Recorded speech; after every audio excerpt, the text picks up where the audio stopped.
You didn't find this message by accident. Something in you is tired.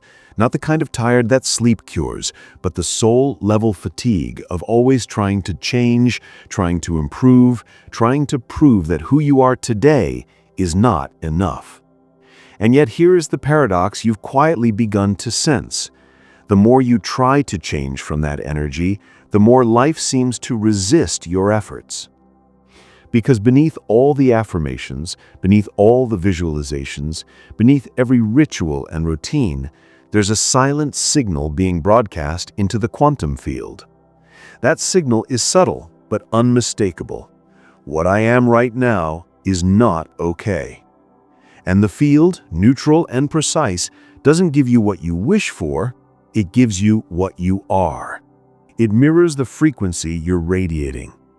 So even as you're affirming abundance, if the undertone is lack, what you collapse into form is more lack.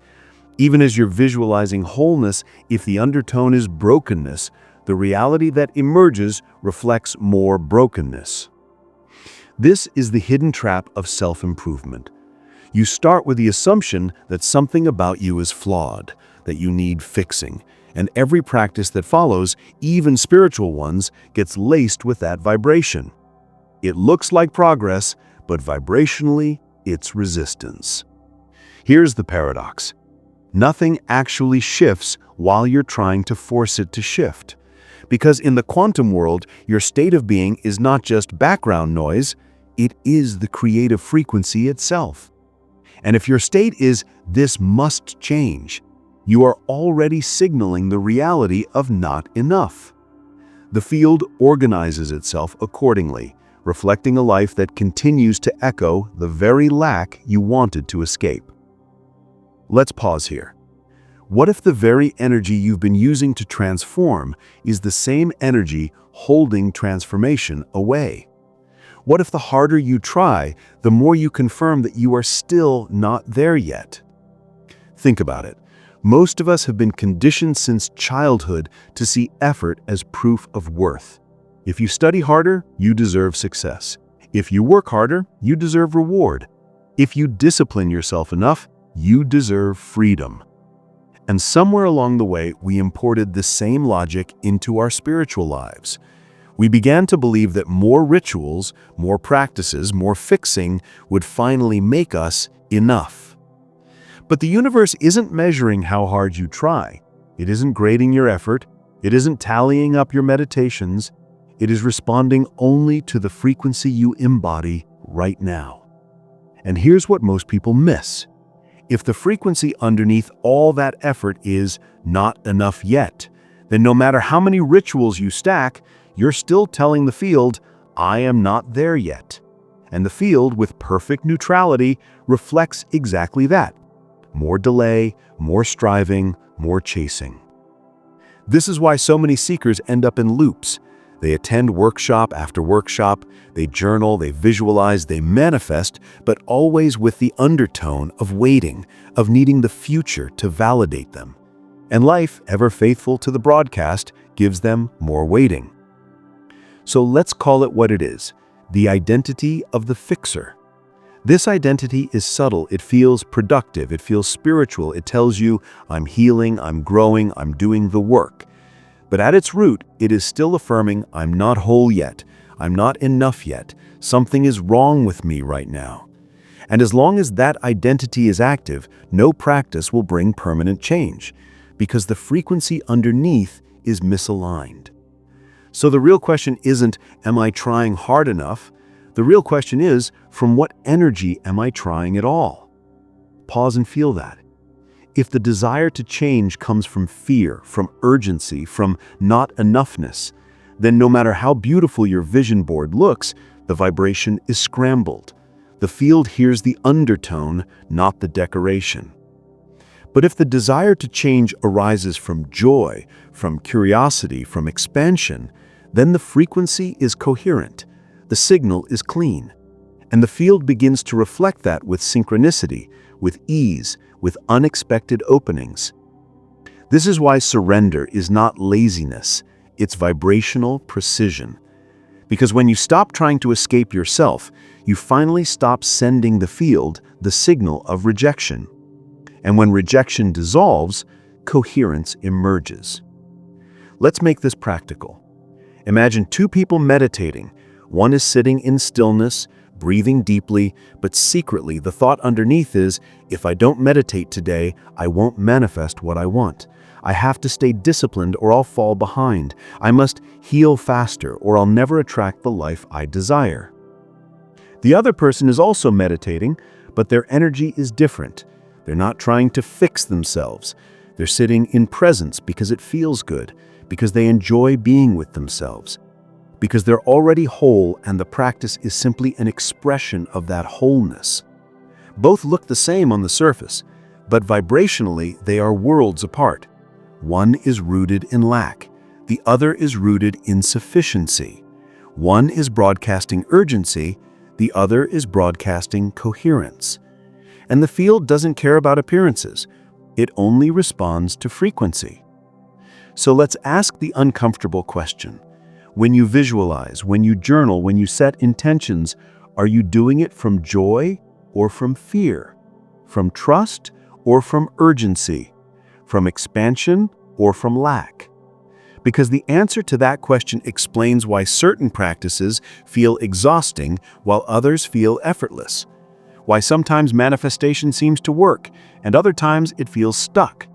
It's not about the tool, it's about the identity using the tool. The paradox is clear now. Change doesn't happen because you force the present into submission. It happens because you stop resisting the present altogether. And in that neutrality, something subtle but extraordinary occurs. The field reorganizes. New possibilities emerge not because you wrestled them into existence, but because you finally stopped broadcasting not enough. This is the doorway into true transformation. Not fixing, not proving, not becoming, but allowing. Because when you allow, you step out of the vibrational split of this is wrong, that is right. You dissolve the contradiction of wanting change while rejecting what is. You stop amplifying the signal of resistance. And suddenly, what felt impossible begins to appear with no strain. Not because you tried harder, but because you finally aligned. You've probably noticed something in your own journey. Every time you try to change your circumstances, it feels like you're chasing a moving target. The job never quite lands, the relationship never quite heals. The abundance always feels just around the corner. And the harder you push, the more the finish line seems to shift. Why? Because the real barrier isn't the situation, it's the identity you're carrying into the situation. The universe doesn't respond to your goals, it responds to your self-concept, the silent belief of who you think you are. And for most people, the desire to change isn't born from empowerment, but compensation. It's not, I am whole and I choose to expand, it's, I am broken and I need fixing before I can deserve more. This is why so many seekers spend years on the self-improvement treadmill. They meditate, they journal, they attend workshops, they collect techniques, but the vibration running underneath it all is the same. I'm not there yet. And the field, precise as a mirror, reflects back exactly that. More delay, more striving, more almost but not yet. Think about this carefully.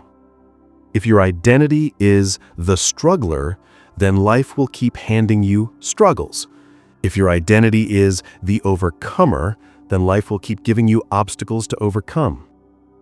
If your identity is the one who's always working on themselves, then the field will keep you working, never arriving. Not because the universe is cruel, not because your tools don't work, but because the quantum field organizes around coherence. And if your coherence is, I'm still becoming, then reality will reflect a timeline of becoming, not of being. This is the emotional loop. You want change, you assume it's not here yet, you act to get it. That action reinforces the identity of someone who lacks it. the field responds with more lack, and around you go. So the real question isn't, what do I want to change? The real question is, who have I been being? Let's make this even clearer. Say you want more abundance. If your identity is, I am someone who's broke, but I'm trying to get rich, then your vibration is still rooted in lack. Your vision board may be filled with mansions and cars, but the energy underneath is, this isn't mine yet. I'm still on the outside looking in. Or take healing.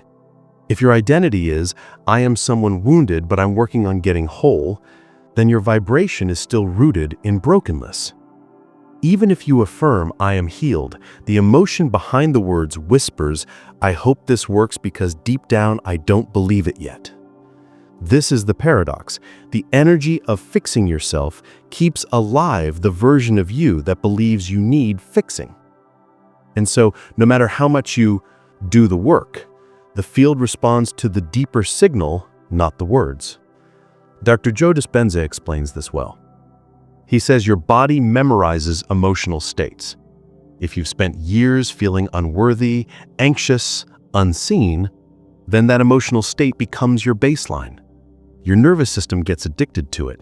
Even if your mind says, I want a new life, your body pulls you back to the old state because it feels familiar, it feels safe. So the problem isn't that you're addicted to struggle, it's that you're identified with it. You've built an identity around being the one who struggles, the one who heals, the one who almost arrives. And identity is magnetic. Even your healing practices can become rituals of lack if the identity underneath them is still, I am broken.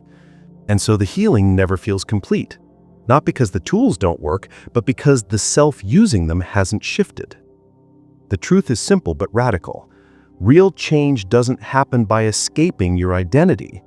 It happens when you realize you don't need to fix it in the first place. Because who you really are has never been broken. It's only been covered by programming, by conditioning, by the habits of thought and feeling that made not enough feel normal. And once you see that, the whole game changes. You don't need to become someone else. You don't need to prove your worth. You don't need to chase wholeness. You only need to remember the version of you that was always whole beneath the noise. Neville Goddard said it beautifully. Change your conception of yourself, and you will automatically change the world in which you live. Notice he didn't say change your circumstances. He didn't say fix your flaws. He said change your conception of yourself. Because the field isn't responding to your effort. It's responding to your identity. So let's ask the real question. Who have you been conceiving yourself to be? Have you been living as the struggler, the fixer, the almost there one? Or can you allow yourself to live as the one who is already whole, already enough, already aligned? This is not pretending, this is not bypassing. This is vibrational alignment. Because the field doesn't care about appearances, it cares about coherence. And when your identity is coherent with wholeness, the external world has no choice but to reorganize around that signal.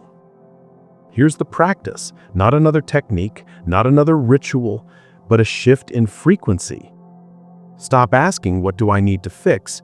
Start asking, who am I being right now? And if the answer is, I'm being the one who's still trying, then pause, breathe, choose again. You don't need to earn the new version. You don't need to prove your worth through effort. You only need to tune your frequency now. Because the truth is, the version of you who is already abundant, already healed, already free, isn't somewhere in the future. That version exists right now in the field of infinite possibility. And the bridge between you and that version is not effort, it's resonance. So stop chasing, stop fixing, stop proving. Begin tuning. Tune in to the feeling of already being enough, already being whole, already being aligned. That's not a future goal, that's a now decision. And the moment you shift your identity, The moment you embody a new frequency, the field begins to reflect it, not as a future reward, but as a present reality unfolding. This is the heart of quantum shift. You don't fight your way to the new you. You surrender the old identity that believed it needed to fight. And in that surrender, alignment emerges. Imagine a radio. If you want to hear a specific song, you don't grab the antenna and start shaking it. You don't scream at the static, hoping it will change. You don't bargain with the airwaves. You simply turn the dial. You tune in. Reality works the same way. Every possible version of you already exists in the quantum field. The abundant one, the free one, the joyful one, the healed one. You don't create them. You don't chase them. You tune into them. But here's the catch. You can't tune in to a frequency while insisting you're separate from it. Most people try to align with abundance while vibrating lack. They visualize wealth while feeling broke. They affirm health while feeling sick. They declare love while vibrating fear. And then they wonder why nothing shifts. It's not because the field is punishing them, it's because the frequencies don't match. Just like you can't tune into a jazz station while holding on to the static of rock, you can't tune in to wholeness while holding on to the static of brokenness. The field responds not to what you want, but to what you are being. So the real question is, how do you become the frequency of what you desire? The answer is deceptively simple. You stop trying. Because trying implies separation. Trying says, I'm not there yet, but maybe one day I will be. Trying broadcasts the frequency of distance. Being is different. Being is now. Being doesn't ask how long until it arrives. Being says, it's already here. And when you feel it as here, the field mirrors it back as here. Let's make this practical. Say you want abundance. Instead of visualizing money to escape the feeling of lack, pause. Ask yourself, what does abundance actually feel like? Not the numbers in your bank account, not the car in the driveway, but the sensation, relief, expansion, safety, ease. Now, can you generate even a spark of that feeling now? Can you breathe in relief, even if just for a few seconds? Can you allow your body to feel safe in this moment? That's the shift. Because in that moment, you've tuned your body to the frequency of abundance, not as a concept, but as a lived state. And the body doesn't know the difference between imagination and reality. Once it feels abundance, the field begins to reorganize around that signal. Or take love. Instead of declaring, I want love to come into my life, which broadcasts absence, ask yourself, what does love feel like in my body? Warmth, connection, belonging. Can you generate that warmth by recalling a memory? Can you let your chest soften, your breath deepen, your body rest in safety? Even if there's no partner beside you, the frequency is alive in you. And once you embody it, you've stopped asking for love and started being love. This is the frequency shift. Not hoping, not waiting, not proving, but choosing moment by moment to feel now what you thought required a future condition. The truth is, the future doesn't exist. It never arrives. The only portal is now. And the only place you can change your frequency is here. But here's where the ego protests. It says, if I pretend to be abundant now, won't I just ignore reality? If I stop trying, won't nothing change? And this is where understanding is crucial. You're not ignoring reality, you're choosing which reality to amplify. Think about it. You've spent years amplifying lack by focusing on it, rehearsing it, feeling it. Did that make it more real? Of course. So why not reverse the process? Why not amplify wholeness until it becomes the dominant signal? Because the field doesn't care about your excuses. It doesn't care about your history. It only cares about your coherence. And coherence comes from consistency of being. If your dominant frequency is lack, the field mirrors lack. If your dominant frequency is abundance, the field mirrors abundance. This isn't about perfection. You don't need to maintain the frequency 24/7. Even moments of true coherence can create ripple effects. A single moment of genuine wholeness can collapse timelines and open new possibilities. But you have to allow yourself to feel it. Not as a strategy to get results, not as a technique to force outcomes, but as a natural state of being. Because here's the paradox. The moment you embody abundance to get something, you're not in abundance. You're in lack. The moment you embody love to attract someone, you're not in love. You're in need. But the moment you embody these states because they're who you are, because they feel true, because they're your natural resonance, everything shifts. This is why ancient mystics spoke of surrender. They weren't telling you to give up. They were telling you to stop vibrating lack under the disguise of effort. They were pointing to being. Surrender is the collapse of striving. It's the recognition that the frequency of wholeness has always been available. It's been drowned out by noise, but never absent. And once you surrender the identity of lack, the signal of wholeness rises naturally. You don't force alignment. You stop resisting it. So, how do you practice this? Start small. Instead of trying to overhaul your life overnight, create micro moments of frequency. One breath of abundance, one moment of love, one glance of freedom. Feel it in your body. Let it anchor. And don't dismiss it as not enough. That's the ego again. Because in the quantum, a single spark of coherence is enough to shift the field. As you repeat this, the sparks link up, the moments string together, a new baseline forms.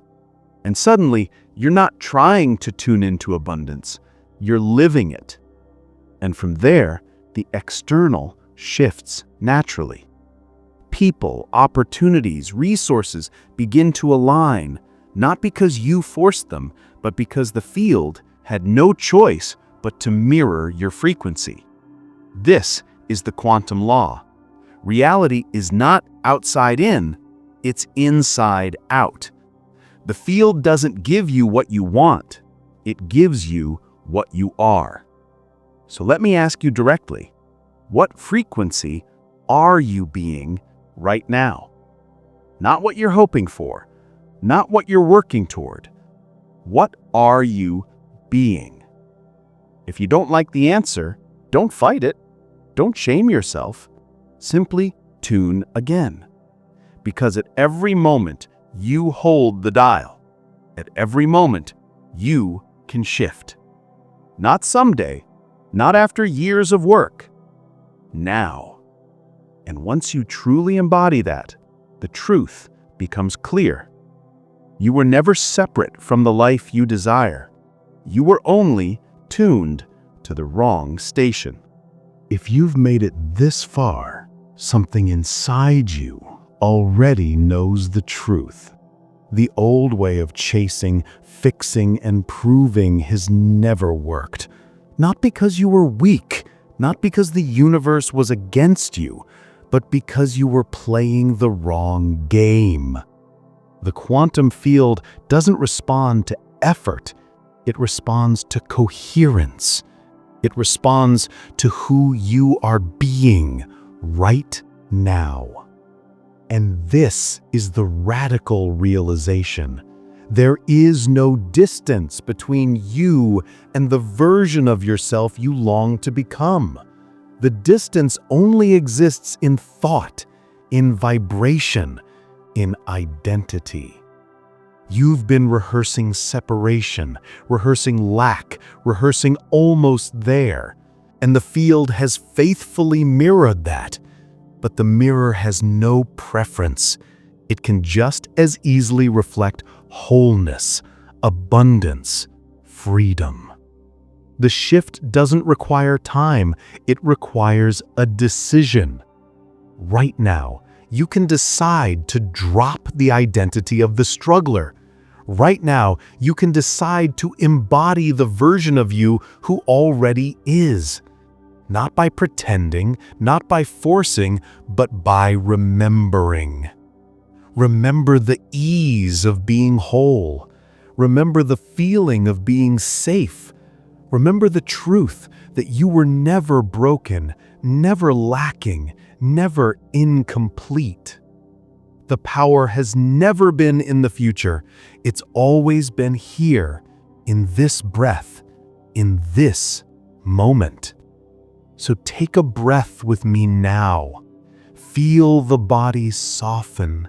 Feel the heart steady. Feel the weight you've been carrying begin to loosen. Notice what remains when the struggle fades. Notice the clarity, the quiet, the stillness. This is alignment. This is coherence. Not an achievement, not a goal, a homecoming. From here, everything shifts. Not because you forced the world to bend to your will, but because you've tuned yourself to the truth of who you are, and the field has no choice but to mirror it back.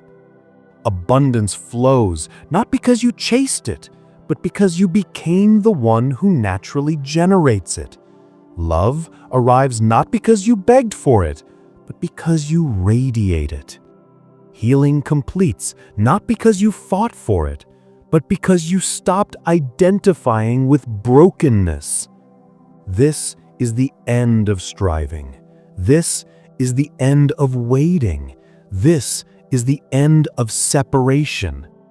You are not walking toward the new reality, you are collapsing into it. Because the future self you dream about isn't ahead of you.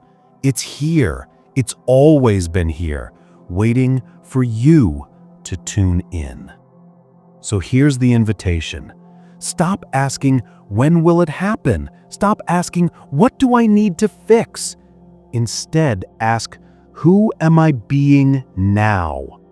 And then choose again. Choose the frequency of wholeness. Choose the identity of abundance. Choose the state of love. Not someday, now. Because once you do, the quantum field responds instantly, and you realize something profound. You never had to fight for power. You only had to remember it was already yours.